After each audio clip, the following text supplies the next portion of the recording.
The time has come for my people to go.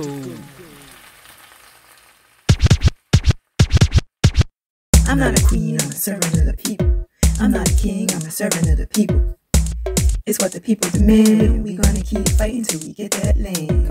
I'm not a queen, I'm a servant of the people. I'm not a king, I'm a servant of the people.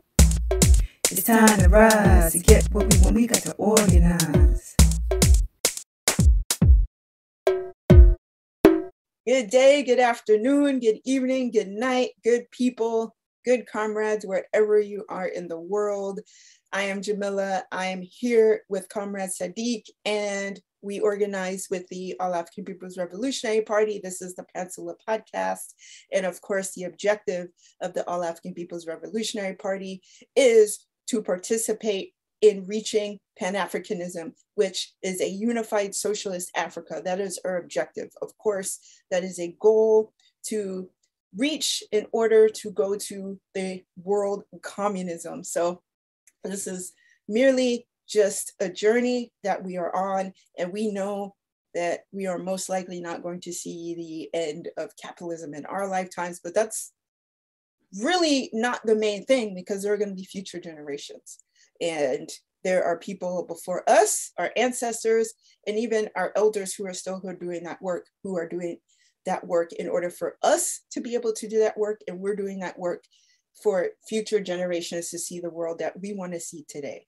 So this is just a part of the whole thing in terms of a political education process. And today we're going to be talking about highlights that we've experienced, that we've gone through this year. And this is the 52nd episode. And technically, if you're looking at the Gregorian character, I want to keep saying character, but calendar, the Gregorian character, I think I'm saying that for a reason. But the Gregorian calendar, 52 weeks is a year. And January 11th is the first episode that we did. So technically it's not a year, but we've been doing Pantsula Podcast weekly. So if we are talking about 52 weeks, it is a year. So we just want to highlight that a little bit. And before we get into that, we do, as usual, want to honor the ancestors who came before us, who have done the work for us to be here today and whose shoulders we stand on. So Sadiq, what ancestors are we honoring today? Yeah, so as Jamila said, we take time to, honor our ancestors each episode. So in this episode, we honor Mafory Bangoura. She was actually a member of the PDG, which for those who don't know is called the Democratic Party of Guinea, which is a revolutionary Pan-Africanist organization based in Guinea. Essentially, she was actually known as the women's president of Guinea, back in the day. I believe she was heavily involved in the movement. She was actually imprisoned for her involvement in mobilizing the women in the party, essentially by the French. They had a whole smear campaign against her and everything. So yeah, we like to honor this revolutionary here. She transitioned back in, I believe, 76, if I'm not mistaken. The other person we like to commemorate this episode too is Clr James. A lot of you guys may be familiar with him. He's actually another Pan-Africanist. Born in Trinidad. He's most famous for his book called The Black Jacobins, which is on the history of Haiti and Haitian Revolution. He has plenty of works, notable works. He's known as a scholar. A lot of us engage in his work, so definitely like to commemorate this episode to him too as well. Yeah, I guess for me, starting it off, one of the highlights, the work that we've put into the org. And I know this is technically my first full year in the A-APRP, and just seeing how we progressed from the time I joined, even my evolution, just engaging in the political education process, from when I first joined up until now. And this, learning never stops. We were always learning. Political education still goes on. So yeah, it's just been amazing from the podcast and the other work that we do within the party. It's just been amazing, man. And, I'm looking forward to do more work. I've joined so many, not so many, but a few task forces, committee and everything like that, formed coalitions, done on-ground work, done ideological work with other groups and stuff like that, not only with us. Definitely appreciate everything I've learned and how I've grown, and looking forward to growing some more. Indeed. And I've been organizing with the A-APRP for to go on 9 years, but just to see the just to see the way technology has given us the ability to organize with younger people more. Obviously social media should not be the primary tool in organizing, but looking at the number of podcasts being done as one aspect of political education, how people have connected with the A-APRP through social media. A lot of people were interested in joining the A-APRP and organizing with the A-APRP through looking at social media entries. And so I think, like everything, there are benefits and there are some criticisms that could be had. And social media, again, anything could be used in that way. And I just remember when we were developing the podcast and just the emphasis on, we're not just doing a work study process. We're here, we have to do work. It's not just study, it's work. And so you're like, okay, what are we going to call it? What are we going to talk about? I remember the new part too. Yeah. And I think myself and Jesse were, I don't know if anybody else was really doing podcasts, but myself and Jesse had experience doing podcasts. And then I did radio for 11 years. So I was pretty used to doing this kind of stuff. And I think others were like, well, I don't know, what are we going to do? I've never really done a podcast. I don't know. And my response was, if you do it, you'll get used to it. And, nothing's going to be perfect. There's going to be mistakes. And so we started doing it. And then we did the first episode with Jared Ball. And we did the second episode and the third. And now we're on the 52nd episode. Man. So I'm commending you. I mean, I've already done this before. So yeah. But for those of you in our circle who have had no experience doing podcasting or making any type of videos or doing any type of this work, to step out and say, well, it's not something I'm used to, but we have to do this work and it's important. So I commend all of you. And the level of anxiety I had on for the first episode, I was I was so nervous. I remember. Man, I was like, that's the first time ever. But it's kind of, you said, it's like with anything else, the more you do it, the better you get at it. Just over time, naturally. It's like, practice makes perfect. So it's like, it's like anything in relation to theory and practice. If you just sit there and theorize and don't put the work on it, it's like, what does it really mean? So, just put in the work behind some of the stuff we're saying, and be on the lookout for what Kaji Circle is going to do, put out more content and do more stuff on the groundwork or whatever, as much as we can. Online stuff too as well. So yeah, I remember feels like yesterday, really. It's crazy to think. It's funny because you reminded me that was you. I'm like, dang, we did that episode in January. I'm like, it doesn't even feel like that. But I remember we were strategizing on the name, and I think you're the one who came up with the Pantsula name because with the derivatives in Azania, South Africa. Yeah. I was like, oh snap, that's dope, man. I can't remember the other names you had, but I'm pretty sure they were corny. Oh. Yeah. Or the ones we were trying to come up with. But yeah, it's just crazy to see how we progress. I know one of my favorite episodes, I know we were talking about this earlier. I know the episode of Jamu, as you know, Jamu is a hardcore A-APRP cadre. He's been in the party. I think, is it 40 years now? Is it still close to 40? I don't know how long. I think 38, maybe 38. Okay, gotcha. Going on 40 pretty soon. Yeah. All right, cool. Yeah, we got to do something for his 40th. But yeah, he was on, and man, he was dropping knowledge, dropping bombs, and I couldn't stop laughing. He's just he speaks with so much conviction. It's crazy. It's so crazy, man. He's like, you don't know what you're talking about. We're gonna tell you. Gonna tell you, no, that's wrong.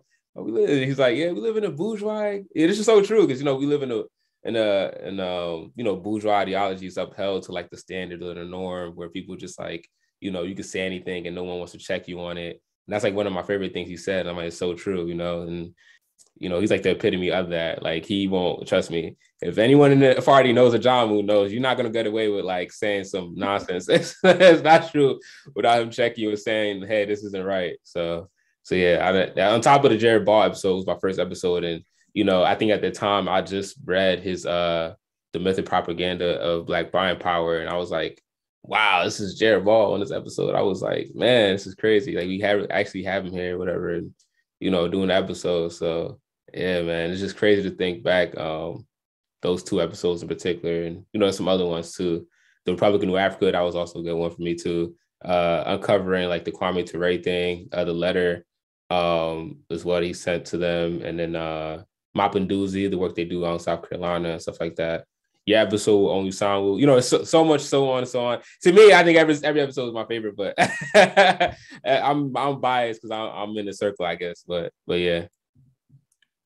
Yeah, do I have any favorites? I don't know. I think they all lend to something we can take bits from. I think the one that did really well with folks is the dialectical historical materialism, because I know people came to me and just noted how helpful that was, because when you do read books about historical and dialectical materialism, they can be a bit hard to grasp. And so having just like, okay, we can pin down what it is and base that on our material realities, I think that was really helpful to folks. So I know that people were loving that episode. Yeah, that one was a good one. It's funny, I had just man, I can't remember his last name. The first name is VG, and that's his initials. I think it's some European. It's like, it starts with an A. Shout out to my homie Rennie. He's the one who put me on that book on dialectical materialism. I read that book, and I read something else, and I was like, this is a simpler way we could say this. Like, dude, and I just like coming across it too, is like, man, this is like, everyone needs to know about dialectics. Like, this is, and then historical materialism, historical materialism, whatever. Like, people need to know about this. So I was like, man, yeah, this is, and I was actually shocked because like normally, like we were talking about, offline, is that like most of the times the episodes we have that get notoriety are the ones we have guests on because they're pushing it too, whatever. But that episode, I guess, like you said, it helped people, and they were like getting big attention. I was like, wow, okay. So hopefully next year we could do more episodes like that, breaking down concepts, because there's so many phrases, and there's episodes we did on allies versus accomplices, just different concepts like that, where again, people are like, well, I want to be an ally.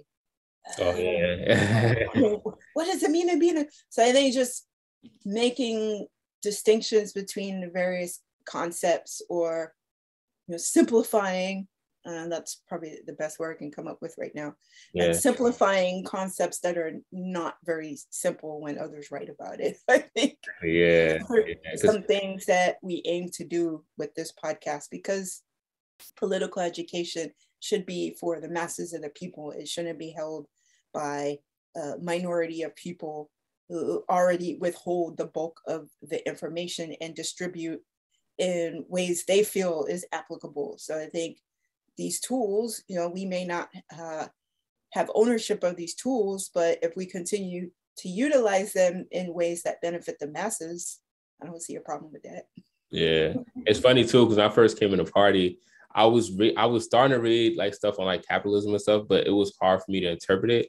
So I came in with like a warped idea, and it kind of shows the importance of reading as a collective, and actually studying what you're reading versus just reading it. And I think being in the party helped me understand that as well, and just going through that process, because I came in and I said some, as you may know, like borderline reactionary things, like, oh yeah, and they were like, wait, no, like this is right. And then like I started understanding, like, okay, this is the right way. And then I started saying, oh, this is the error because I misinterpreted this, the way this was said, versus if I did it if I started off doing it in a work study group, I wouldn't probably had those mistakes because people would have struggled with me on it, versus me just like, oh, I think this is right. Let me just go ahead and and then go out and say this stuff, and then you're just wrong. You're like, oh, snap. Right. So I think that shows the importance of organizing. Join an organization. Join organization decides everything. Everything. Yeah. But maybe if you want to speak to like some of like your growth just being in a party. I know, you say you've been here for like almost 10 years, but what got you into A-APRP and what led you up to this year and stuff? Ooh, I mean, I've definitely discussed it before, but yeah, I can keep saying it. Just being 10 years old and looking at the Iran-Contra hearings and just knowing from that something was very wrong with the political climate of this country. I didn't have the words to understand what the wrong thing was, but looking at that and then beginning to study Marxist theory, anarchist theory, and then, traveling, doing activism, joining organizations. And it was a drama who recruited me into the A-APRP. We were doing some coalition stuff, and we were doing some house protection stuff. People who were being threatened with foreclosure. So just even that, Ajamu, even though he was essentially alone as the only person at that time organizing with the A-APRP, it was still consistent in his line wherever he went. And I absolutely respected that. I was in another organization at the time, but I thought, okay, this is really interesting because I was the only person in the region that was also organizing. And so I was like, oh, okay. So we went to ALD, African Liberation Day. And I said immediately after that, I'm joining the A-APRP. Yeah. Man. So for someone to be that consistent, that strong in an analysis, I said, okay. And it really did. It really helped seal the deal in where I was questioning things. And you could read, as you mentioned, you could read things all day, but having a solid work study program, having just people to sort of figure out like fine-tuning and analysis together. I think that was the best part for me. And having the book list and reading the books on that list several times, every single time you read it, it just makes more and more sense. So, people go through a book once and they think they know all the information. There's no way every time you look at something, you're going to get something new out of it each time. And I think the emphasis on a work study process, wherever you are in this organization, whether you are work study, whether you are pre-cadre or cadre, you have to be participating in some kind of work study process. There's no way around it. And the other thing I think that is important is work study. So it's not like, oh, we're just singing, just discussing a book. It's like the whole point of work study is to be the building block of any organizing you do in terms of representing the A-APRP. So if you're just reading and you're not understanding that line and you go out and say, I'm with the A-APRP, and you're not unified in that analysis, it's going to come back. So we all read the same books in this process so we can have unity on what our analysis is. Yes, everyone comes into organizing with the A-APRP at different stages of their lives. Like you were saying, you came in and like, oh, I said some stuff or whatever.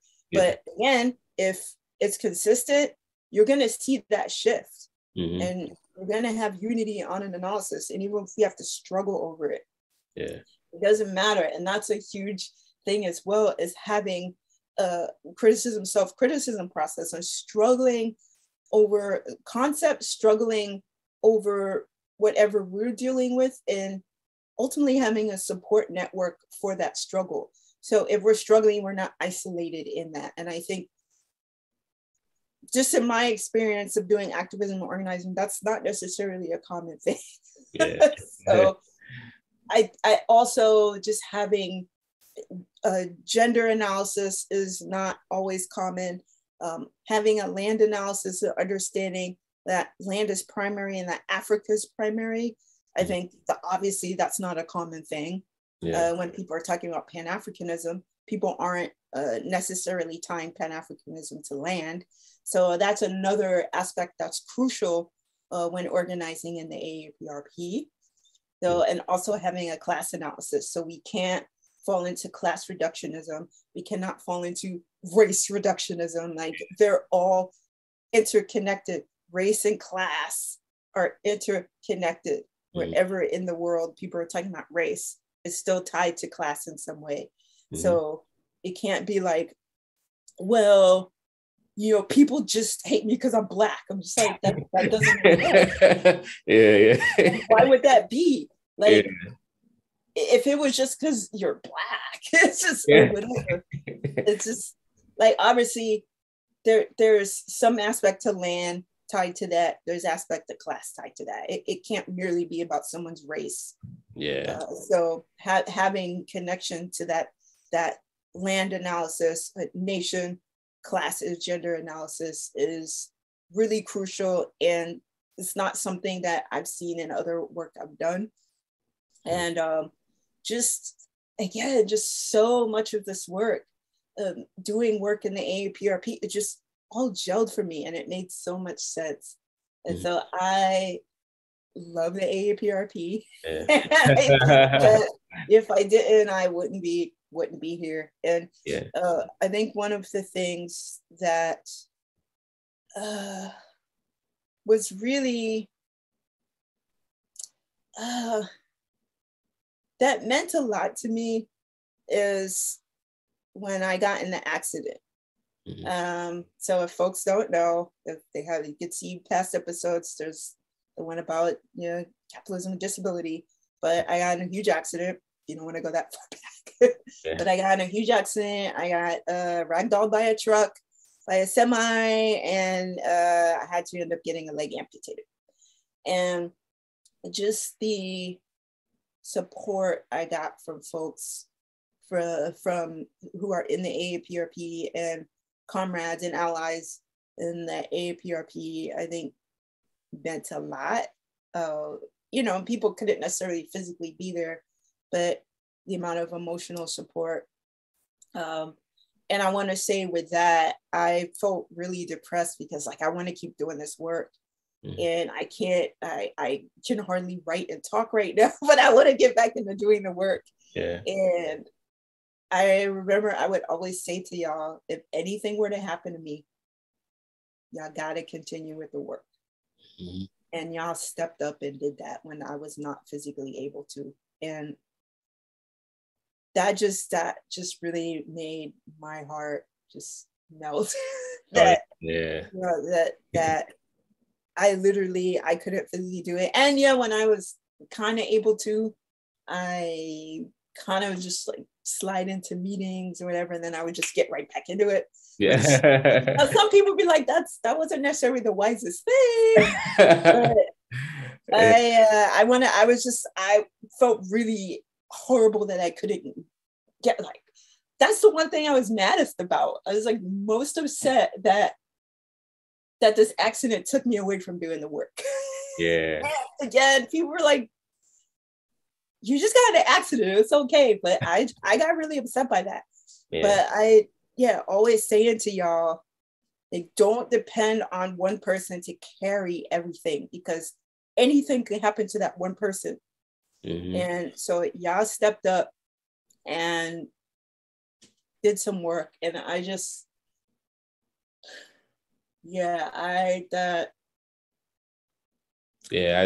that made me okay. Oh wow. I just I'm not gonna lie, it inspired me. Just like you, I don't know if you remember, but like you actually were joining calls while you're like in the bed on drugs.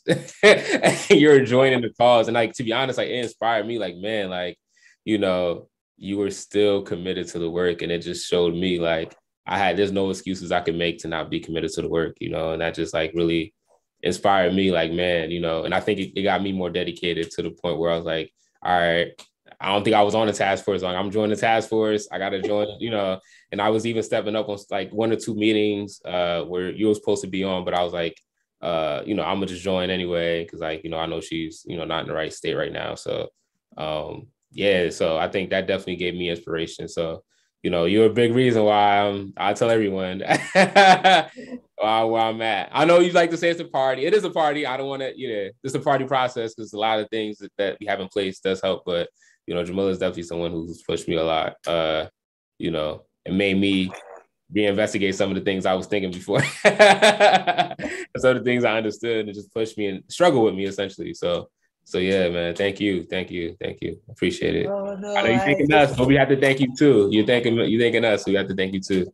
All right. Yeah. But yeah, Yeah, I'm just like, it's not me. I think that, this is something we're all doing together. And I may tell you some things, like, don't depend on one person because it is us that's doing it. So we should never take capitalism's advice and be like, one man can change anything. It's like, no, it takes the masses to change a society. It's always whatever system it is, as I've noted on past episodes, even capitalism, the masses are able to change that system. Like if everyone were to quit their jobs all at once, you would see the system change. Exactly. So wherever we are, like we have to collectively struggle together. And folks may definitely be right. I'm not going to argue with you got on and did the work too soon. Like I don't know, it hurt my heart to not do the work, be involved in doing the work, because it's just really important to me, and I love this party, so I want to be there. And just with a lot of the mental health struggles I've been having, and so just people are like, you need to slow down. Like that hurt me as well, but I understand that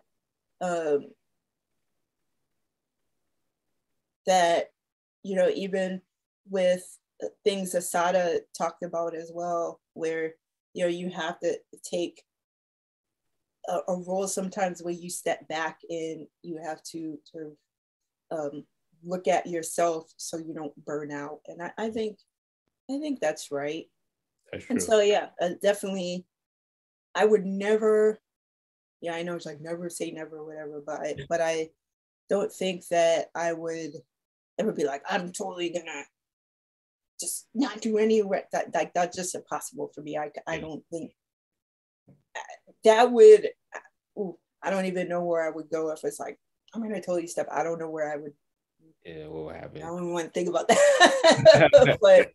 but to really look at the support the elders and the comrades have given throughout this year with this accident, and me going, for a long time, just, oh no, I'm fine or whatever. And then just having a total mental breakdown. Yeah. So I think that it really helps to have support on an ideological level, because you can have support on many levels, but if it's guided by capitalism, is that really support? I don't know. I think people can do their best, but I think when you are struggling with folks, because everything's ideological struggle. So if somebody's like, yeah, I'm gonna keep going, I'm gonna keep going or whatever, and somebody's gonna have an ideological struggle with me, because like, okay, you can keep going, but is that gonna benefit the work? So you look at yourself and see where your capacity is. If you are having mental health breakdowns, are you able to really do the amount that you were doing, go and try to deal with all of this? So it's the same things when I was in the hospital. Like I didn't necessarily have the mental capacity to fully do everything, but I was like, go, I can't really do it. Like, was that something that was correct? That's something we could definitely struggle over it, and people have struggled with me over it. Yeah. So, but just to, have comrades check in with me and see where my mental health is at in light of all of this. I just think that, having more socialistic ways of honoring people's mental health, of again, checking in with folks instead of just, well, I mean, I'm going to check in with you one day and then, I'm never going to hear from you for 2 months, which tends to happen. It's like, well, you said you were okay. So, yeah. So I guess I'll check in with you like when you have another breakdown. And, so I think people in a capitalist society look at, I'm only going to check in when it's really bad instead of how are you maintaining? And I feel like that how are you maintaining is a more socialistic way of checking in with people, because if it gets really bad, you don't know where that person's going to end up. So I think comrades have been really good in terms of that. And just, like, is there anything you need? And again, in a capitalist society, people think that's just financial, or that's just, and yes, we're our materialists, but I think there are immaterial things or emotional things that are needed in terms of care as well. And comrades have been really good with that in terms of checking in. So yeah, I'm really appreciative to this party for, and it's funny because I was a huge person at all the meetings, being like, we need to really talk about disability. Mm-hmm. We need to really just, how can we address this issue? And I was doing that for years. Mm. And then this happened to me, and people are like, yeah, you have been talking about that. I'm like, I know, now you see it, right? Yeah. So I think even with that, just the understanding that's like, okay, these are things that we do need to have a discussion on, and we need to have a criticism process on. And the ability to even be open about that, because there are organizations where, criticism is like, oh, shunned. Yep. We don't do that here. We're perfect. I'm perfect. So just the process around, I think that was a big thing, like, since you asked, in terms of my own experiences and my thoughts, I think that was a huge testament to the levels of this party for really being like, okay, here's someone who's really there. Like, how can we show up for them? Mm-hmm. And I think that's true. Yeah.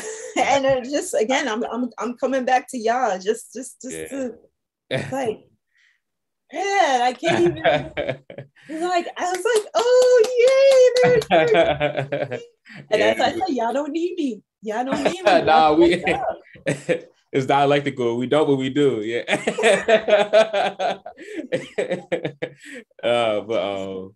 And I think another thing too, just seeing you wear the hoodie is like, that's another thing I'm proud of being a part of is, like I was saying earlier, I joined task forces. I'm a part of the RED task force, which stands for Revolutionary Economic Development. So it's ways to how we raise funds for the party. Because once again, yes, we are a socialist organization, but once again, just like Jamilah said, we're dialectical materialists. So we understand that, there's contradictions within this. It's like, yes, we want to see the overturn of capitalism, but we still need money to fund what we want to do. So being a part of that, and then just strategizing with the comrades in there. And then one of the things we came up with, let's sell merch, at fair prices too. We're not just, that hoodie isn't like $100 or anything. So, but yeah, just actually saying, like, it literally was like we just started the task force.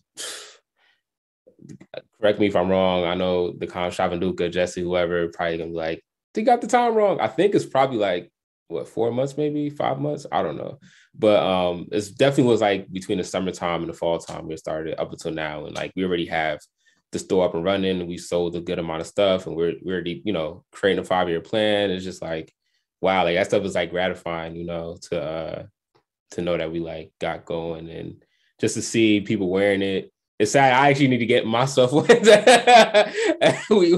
I helped create the stuff and, come up with ideas. I don't have one yet. I haven't bought one. I'm actually probably going to buy one after this episode. I'm going to go on the shop and get one. But yeah, it's amazing to see like the ideas we have from the podcast to, being on another task force and seeing that work come to fruition. It's amazing, man. And, it just shows the importance of being in an organization. That makes me want to do more work at the end of the day, right? It's like, oh, I could do this, we could do this. Like, and to me, it's like, these are stuff that like small scale stuff. It's like you could just do a podcast, sell merch and whatever. It's like we could do more. Like, you know, just like what else can we do? What's next? I'm like looking and fawning over what's next. But you know, there's a lot of stuff that I know that's next is coming, and you know, I don't want to just release all the party stuff on the podcast, but yeah. So I can't wait for us to actually get things turning, and yeah. You know, and then like you said, like in your absence, I think that also helped my growth too. Not saying I wanted that to happen to you, but like it helped, you know, the growth essentially. Like you weren't there, so it's kind of like, all right, there's no cadre here, so like, you know, like we have big shoes to fill, so you gotta find a way to collectivize this work in the midst of her not being here. So, you know, I think that got me better and more prepared, you know, through my growth here, and eventually, hopefully, you know, inshallah, I'll become pre-cadre at some point, and eventually cadre, you know. So I think this is all preparing me for that when I get to that point.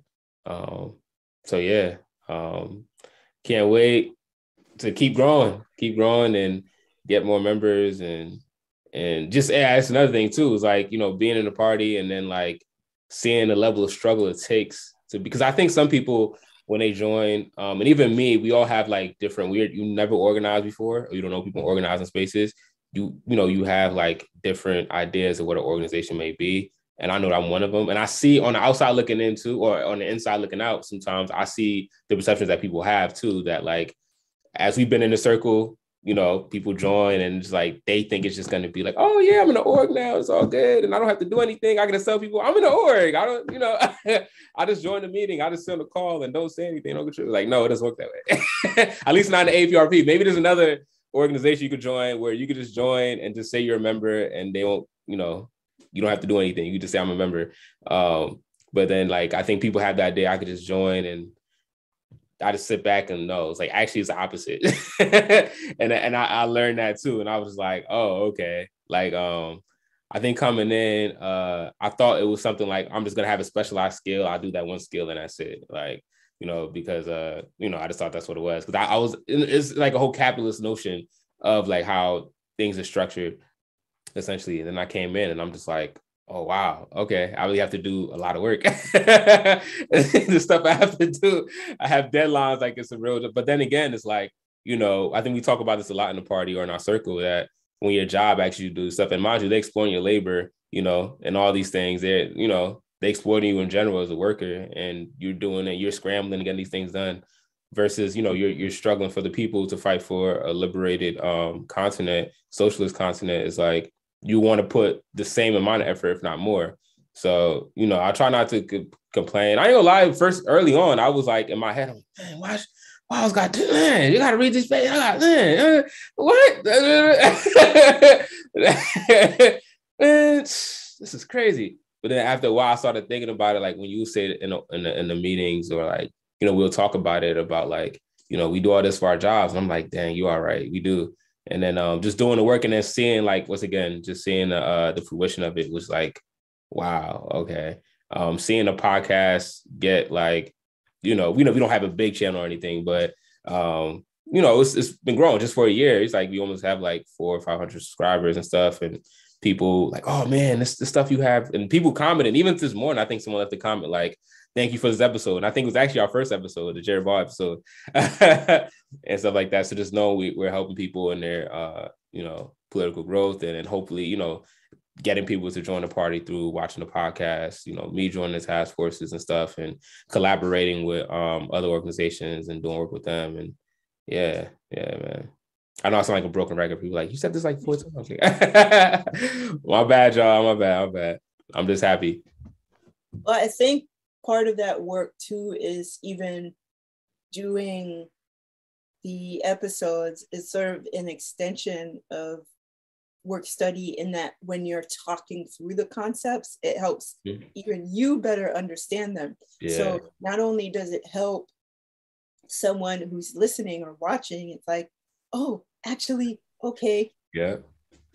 Oh, I get it. Yeah, just a lot of the concepts, or talking about, you know, Kwame Ture, talking about various comrades in the struggle, honoring, even the ancestors, we learn more about the ancestors and we go, oh yes. So talking through it, I think, is also really helpful and does contribute to that oral tradition where, you know, maybe it's difficult for someone to read.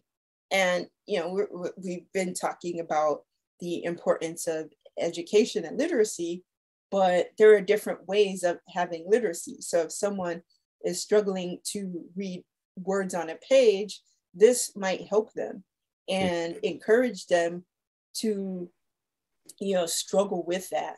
And if someone may be blind so they can listen, or, you know, if there's, you know, ways that folks who are hard of hearing can see and have a, you know, so, and then they can read the books maybe. And so I think the different ways of communicating either through captions or reading the material or listening or whatever it is, we are honoring all African people in the masses. So I think having this media and utilizing ways to talk through whatever struggles even we're having, you know, we might be like, well, I don't know.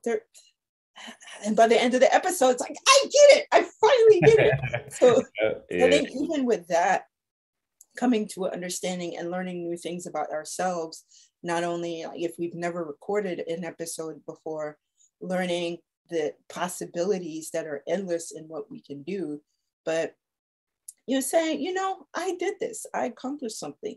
And, you know, accomplishing something, whether it's, you know, deemed minuscule by society or large, whatever that is, you know, learning something new each day and accomplishing something each day, even if it's honestly just waking up in the morning. Exactly. You know, I think that is a big thing. And doing this work is, I think, really rewarding for me, not necessarily like, oh, we have the numbers or whatever, but it's that connections, the connections that are made with folks that come to us to say thank you, or, you know, hey, because of your podcast or because of what I saw on your page, it encouraged me to join the A-APRP or join an organization. To me, that's the rewarding part about all of this. And also to, you know, watch or listen to the episodes, you know, that I'm not on or whatever, and be like, oh, y'all did such a good job, you know, like, this is great. It's just, again, just seeing the work in action is what makes me happy. And not the numbers or it's just seeing the work in action and to see how much we learn from those actions. I think that's the thing that I'm trying not to say the word proud, but that's, you know, what I'm most proud of, just to see that this is a journey and it's going to take lots of little steps. And again, we're not going to be here when the end of capitalism happens, because capitalism is a very long process. But I feel like these episodes, what the Tiwa Territory, New Mexico chapter is doing, just what so many of our comrades are doing in terms of this type of media, those are steps that are being taken towards the action to end capitalism. And so, yeah, it's not about the numbers. It's just, that's true. I mean, obviously, as you said, like, these are tools, as is money. Money is a tool. It's what you do with it that counts. Exactly. And I feel like what we are doing with these steps, with what Black Power Media is doing, with We Charge Colonialism, with all of these media projects or organizations, or I feel like all of us are taking steps to coordinate towards something good. And I'm just so happy that we've come to this point, and it's 52 episodes. So get it. Year, technically not a year. Yeah. But just to see how far we've come, and I'm like, well, I don't know. To like, we're doing this. It's just, it does my heart so good to see how far we've all come, wherever we've been on this journey. Again, I've done radio for years. I've done podcasts. So it's just like, you know, we're going to do fine. Yeah, so yeah, it's wonderful. It is. And I think just the aspect of like creating relationships with other organizations to immigrate, you know, just like speaking with them and like, you know, doing, you know, a few here and there we've worked with outside of the podcast too and stuff like that has been great because, you know, we need that unified front essentially. And, you know, us supporting their work and them supporting our work, you know, eventually, you know, to lead to something bigger. So, you know, just us being in community with each other too as well. Like, you know, keeping in contact, like you said, checking on each other. Hey, how are you? There's still some comrades or people that we've had here that, you know, we've texted after the fact and, you know, hey, what's going on? And like, how's it going? Whatever the case is. And, you know, that's important, you know, especially like, you know, we're still human beings at the end of the day. So it's like, you know, we go through stuff and sometimes it's nice to have someone check up on you and especially someone who has the same politics as you because it's a struggle sometimes, you know, as the system produces backward ideologies and ideological confusion. It's just like, you know, you deal with it on day to day. It's like, oh man, you know, sometimes in some cases you may like you may have your days, you may feel more pessimistic, like, oh, what's these people saying this nonsense again, and then you speak with comrades, like even in our circle or even outside in other organizations and see that, you know, okay, like work is being done and people are putting out content and things of that nature. People are on the ground doing work, whatever. So, you know, just having those relationships and building those throughout the parties is definitely important and building that solidarity. Definitely. Yeah. Speaking of struggle, you made me think of the episode with comrade Eli Renanda, and so we a little bit into the Afro-pessimism. So that's the struggle thing. Like I knew a little bit about it, and it's like, and you know, after the fact, doing a lot more research around it, it's just like, whoa. Okay, so I'm glad we just struggle on that a bit. Yeah. And so yeah, those are the kinds of things, like opening ourselves up to that struggle.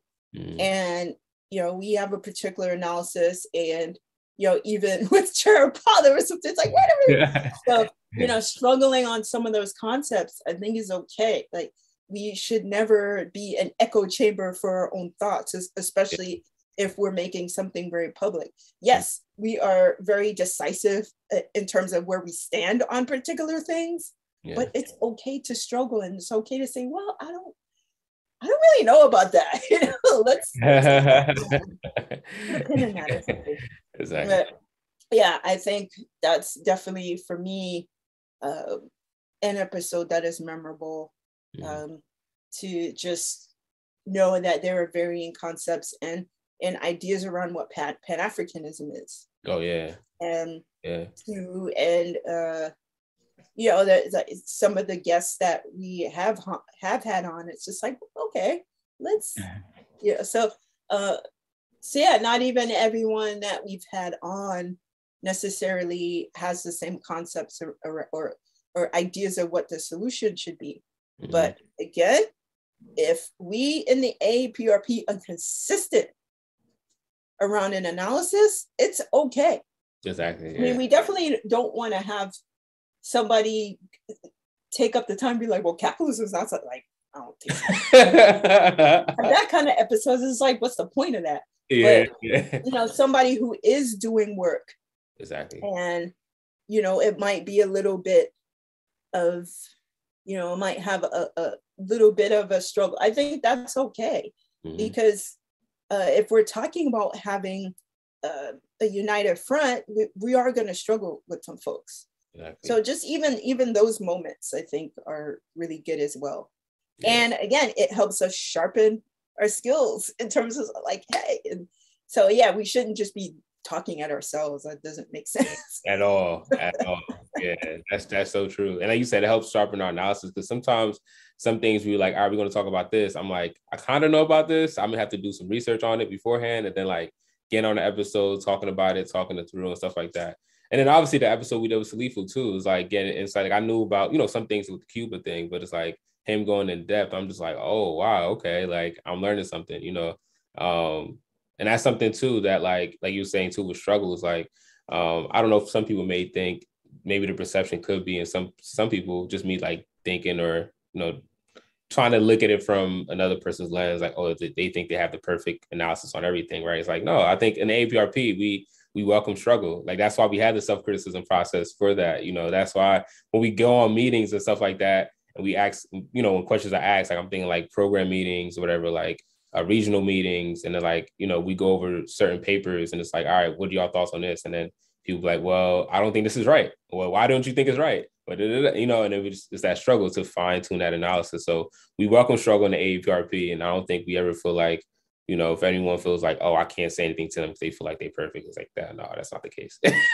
I make a lot of mistakes. Like I told you, when I first came in this party, like I hit my head, bumped it over 3 times, fell down the street, and I still continue to make mistakes. But, hey, listen, I own up to them, and I'm willing to learn more. No one knows it all. Anyone who tells you they knows it all is lying. We're all human. Like, no one is God. So I don't know.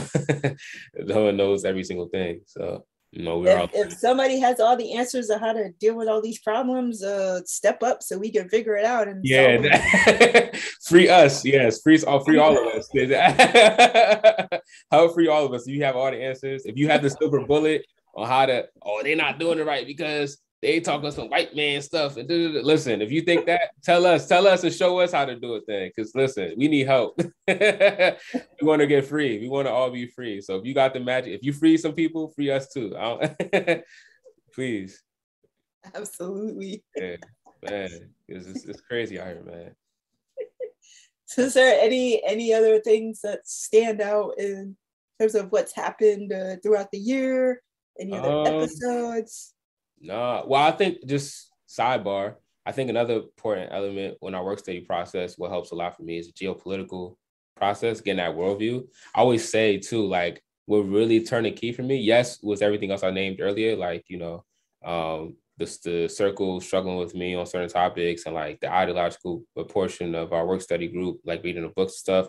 But the geopolitical is actually, even though it was the shortest part of our work study, or one of the shortest parts of our work study meeting, it has a profound impact on, it did have a profound impact on me, essentially, and just like internationalizing the struggle, like, and understanding the tentacles of imperialism and capitalism, and how it works, and just like, oh wow, so like this has a material impact on Africa, and this has a material impact on the Middle East, or whatever the case is. And internationalizing the struggle is, and Malcolm said it too, Malcolm, Nkrumah, so forth and so on, like they've said this. And I think, that was a big part of even Du Bois too, internationalizing the struggle and, looking at Africa, centering Africa and going to Asia, becoming a communist later in his life and stuff like that. It's funny because I feel like I had like, I'm not saying I'm any of these people by no means, but but I had like the same kind of trajectory in the sense of like maybe like a Malcolm or Du Bois, where you kind of starting off like kind of like a nationalist, and then eventually like you start interlinking the international commune or the community, and it's like, oh snap, all right, cool, like that was very big for me, even to this day. So yeah, I think connecting the ideological portion, which is the largest portion of our work study process, and the geopolitical, so many times, whether or not it's conscious, because the same issues come up, they link in so many ways. So we'll see the geopolitical portion, it's like, wait, we were just reading about that. Yeah. Because the same issues come up. So I think you're absolutely right. Absolutely right. Yeah. Yeah, but aside from that, looking forward to 2022. Happy to be part of the A-APRP. Like I said earlier, ready to do more work. Like Kwame Ture says, ready for the revolution. How about you? Got any last words or anything else to bring up? I mean, you already know. It's like, I'm ready to get back to you. It was up to you. You start today. I'm like, go on. So definitely, I'm looking forward to continuing to do work with the circle. I'm also in a cadre circle, so it's I'm just looking forward to all of it, and just glad to be on this earth where I have the facilities to do it.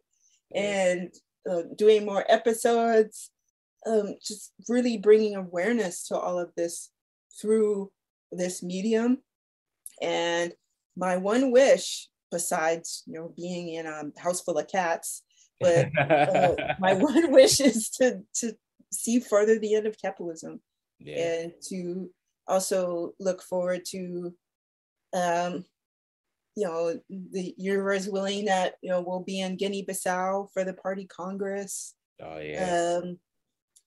So my goodness, it's just looking forward to doing the work with all of you, continuing to bring this political education process to the masses. That's just want to take one step closer every day to the end of this inhumane system. That's what I want. That and a house full of cats.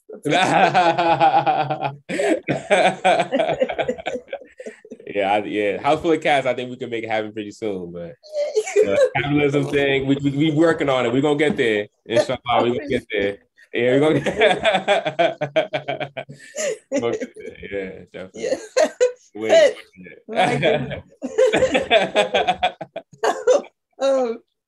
Wow. So, there's still so many ways you can connect. There's social media, which you see, like if you see the credits anywhere in the episodes and in the notes that are somewhere on the page. We have comrades, as usual, we mentioned, doing this type of work as well in terms of political education. So we have our comrades, and Anya-san was actually going to be part of the Venceremos Brigade once again. Wow. So we have our comrades in New Mexico / Tiwa Territory chapter. So they do their bi-weekly Pan-African news. So they have that program. That's on Thursdays. We have our Ancestors' Voices that happen on Sundays. Yay! So and they're going as well. How long have they been going? Is it over to a year? I don't know. Since I've been in the party. Definitely. Yeah. And the folks in New Mexico has also been a year. So a lot of this stuff, I will say, has come out of the pandemic. And I think, again, if you are consistent in this work, you're going to find ways to do it. It's like, we're not going to let these things stop us. Exactly. We're going to figure out how to use this technology. We're going to make it work in the best way we can. If we can't always be in physical proximity of one another, we're going to make this work. And I think that, again, we've done it in the best way we could. And we also have the Revolutionary African Women podcast, and we have the Forward Ever podcast. And there are just increasing ways that we are communicating through this media. And so we mentioned Black Power Media. There's a Black Agenda Report. There's Black Alliance for Peace. There's We Charge Colonialism. Oh, there's just so many connections to Pan-Africanism in this. So we're all here, we're all doing it, we're all happy to do it because we understand there's a mission beyond ourselves. And I think it's a wonderful thing. Definitely. My goodness. Thank you all for being here with us throughout the year. Again, technically, the date is January 11th, but 52 episodes, so a year, not a year. but thank you all so much. We hope to continue doing this work with you. If you are not in an organization, please join one. If this inspires you to join one, thank you. If any of the works our comrades are doing inspired you to join an organization, please join one. We thank you in advance. And if you are like, I don't know, like y'all not speaking to me in the way that I need, create your own organization. Exactly. As long as it is for the liberation of the people, we don't care. As long as it is doing something positive in the world, that is what we're concerned about. And hopefully this contribution we're making out of several, hopefully that is something that you find beneficial. But please join an organization. And that is something like you asked me, Comrade Sadiq, what would make me happy? That would make me happy. I told a friend of mine, like, what I want for my birthday is for you to join an organization. That is all I want. Wow. That's gonna be my new line every birthday. I'm definitely gonna start saying that. I'm still in that's that. what I tell people. It's like I don't want anything. Just join an organization. That would just make me happy. That would be a present to me. So yeah, join an organization. That would be a present to us. Yeah. To me, I'm just like every day's a birthday because you wake up, it's a new day. That's true. That's how I see it. So join your organization every day. Millions of people in this world, lots of organizations. We can do it. Yep. We can do it. So thank you so much once again. Thank you. Ooh, it's definitely been a journey for me. So this is so thank you. I want to thank you for just being there, and like the comrades of the Kadri circle, and thank the A-APRP for really being there and helping me put a smile on my face, because it hasn't been very easy. So I'm really appreciative to all of you, especially. Thank you. I want to say lastly, I don't know if you want to say anything, but forward ever, backwards never. Backwards never. Ready for the revolution.